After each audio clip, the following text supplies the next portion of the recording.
Né?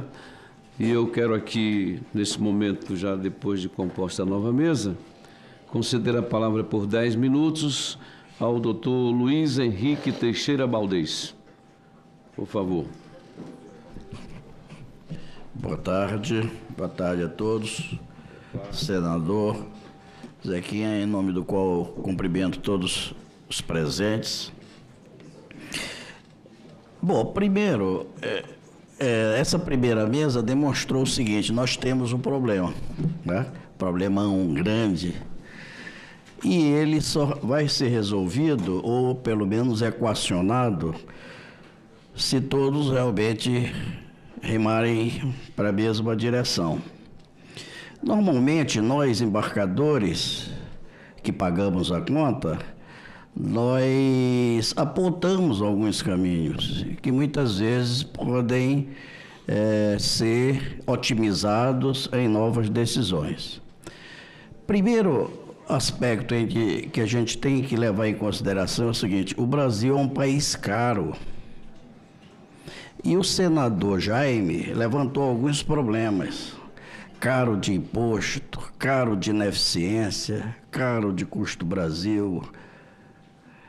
E do ato de transporte ou da logística, o nosso produto é encarecido em $80 por tonelada, em média, para ser exportado.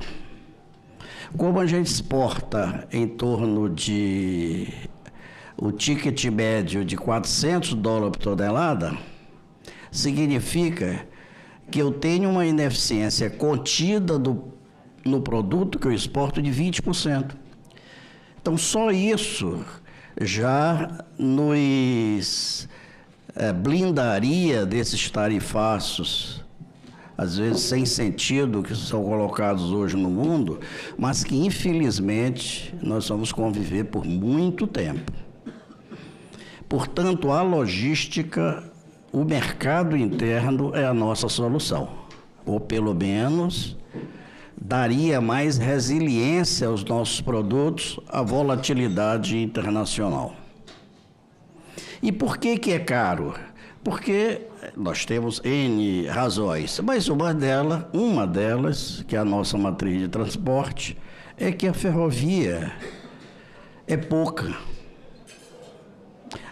Nós não vamos falar das ineficiências dos 10 mil quilômetros que estão em plena operação, até porque elas são bem produtivas. Os 10 mil quilômetros, a ferrovia de Carajás, MRS, a Rumo, a ferrovia Vitória-Minas, tem bons níveis de produtividade e eficiência. O problema é que é muito pouco para o tamanho da nossa economia.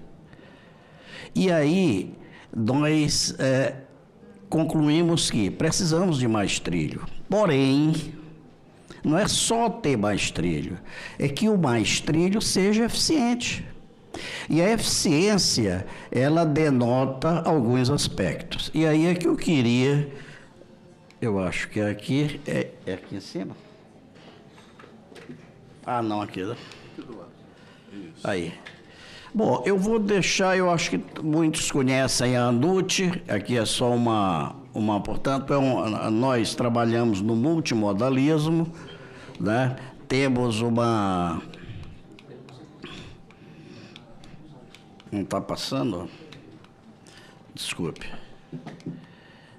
É que está... É que está instável, a gente espera um pouquinho. Aqui está para trás. Aqui, Não clica mais não, pronto. Tá, aqui tem alguns slides aí que é o que é a ANUT, vocês podem ver. Mas esse tripé, ele é fundamental para a gente dividir o problema. Nós temos tanto problema que é melhor dividir. E dividindo o problema, nós podemos avançar em alguns aspectos. Nós temos 3 tipos de problema. É o regulatório, é o de planejamento e é o de gestão, que é a governança. E aí eu já vou para a governança. A governança, nós estamos propondo 2 aspectos. O primeiro deles já foi falado desse PL 4158, é dar funcionalidade às comissões tripartites. Porque a comissão tripartite é o órgão regulador, quer dizer, é o Estado, é o usuário, que é o embarcador, quem compra o frete, e o concessionário. Que tripé melhor do que isso? É Doval Coutinho, Pelé e Pepe. Não é não? Porque quem está mais interessado em resolver o problema são esses três. Se a gente não consegue sentar para resolver o problema, nós estamos sendo, no mínimo, incompetentes para não avançar nesse tema. O segundo tema é que a gente precisa de um Fórum Nacional do Transporte Ferroviário de Carga. Nós temos o Fórum Nacional do Transporte Rodoviário de Carga, no Ministério dos Transportes. Nós precisamos instituir, porque aí nós ampliamos o debate e vamos atrás das soluções com todos os atores envolvidos em sua solução. É algo mais amplo. A comissão tripartite é fechada em torno de um tema em uma ferrovia. Aqui nós estamos falando de setor da economia, dos mais importantes setores da economia de um país. Esse é o primeiro ponto. O segundo ponto já foi falado, que é a fiscalização, que é o ato regulatório. Porque não adianta eu ter regra regulatória e a fiscalização ser falha, porque eu nunca vou saber se o ente regulado ele está cumprindo ou não o ato regulatório.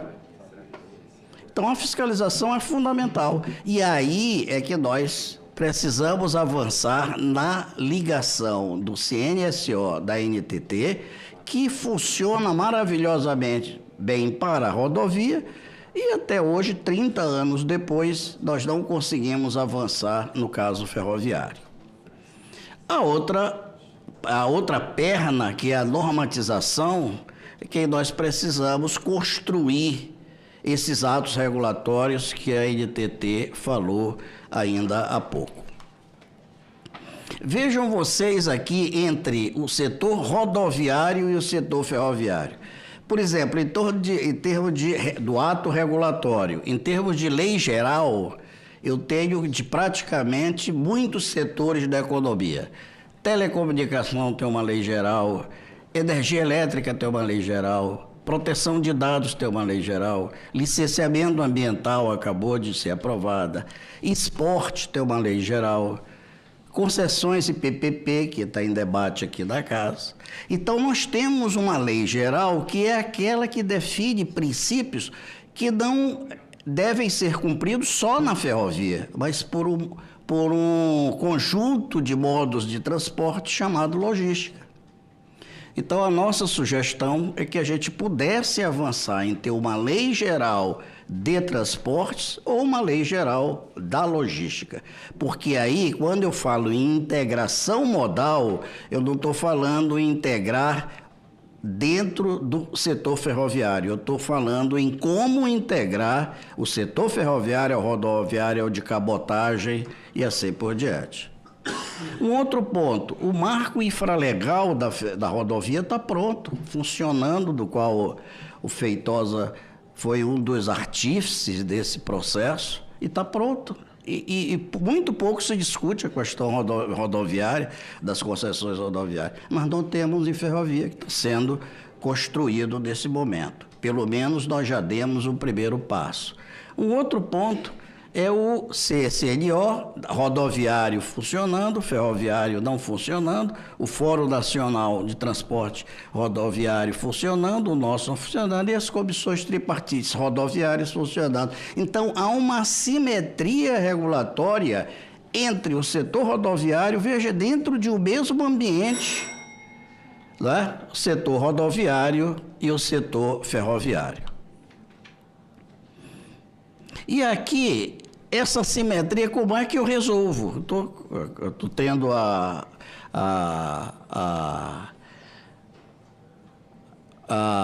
vontade, vamos chamar assim, de propor alguns itens que melhorariam muito esse ambiente regulatório, combinando, então, com a criação numa lei geral de transportes. Aqui eu vou avançar um pouco aqui, porque já foi falado. Aqui é uma síntese do que é esse projeto de lei. E aqui é que eu quero fazer, e o Feitosa podia nos ajudar. Veja, no caso rodoviário, isso aqui é um slide da própria NTT, em que mostra o link de rodovia, os benefícios, o posicionamento da diretoria, a estrutura tecnológica já embarcada. Quer dizer, há um benefício ao setor de concessão rodoviária enorme. E a gente precisa criar algo semelhante para o setor ferroviário. Bom, aqui é a questão da comissão tripartite. Aqui são os indicadores que nós precisamos hoje, tá vendo, Feitosa? Os indicadores que nós precisamos hoje, que já foi inclusive encaminhado também à NTT, a gente precisa do sistema de informação que possa melhorar essa condição, não é? Aqui, os atributos de custo e os atributos de qualidade. E, finalmente, a questão da oferta de capacidade. Esse é um problema que nós estamos vendo hoje. Se vocês notarem aí a evolução da oferta de capacidade ou da produção de transporte, nos últimos 10 anos, 6 anos, nós movimentamos em torno de 500 milhões de toneladas por ano. Apenas 500 milhões de toneladas por ano. E nos próximos anos, nos próximos 5 anos, nós não estamos vendo como que essa oferta de capacidade será aumentada. Porque o embarcador, nós, usuários, queremos ver a infraestrutura operando. Não é ela no papel. Ela só se torna material para nós quando ela for operar. E aí vem a Elisângela e diz, olha, nós em 2030 devemos estar produzindo 400 milhões de grãos.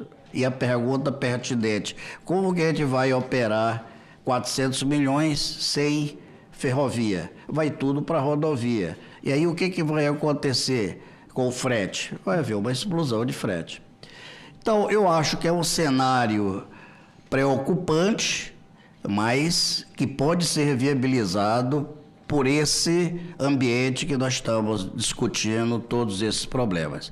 Eu espero que o nosso secretário, Leonardo, que tem feito um belo trabalho no Ministério, também nos dê algumas respostas aí para que a gente possa ajudá-lo até a viabilizar tudo que for necessário para que esse cenário se resolva. Muito obrigado, senador.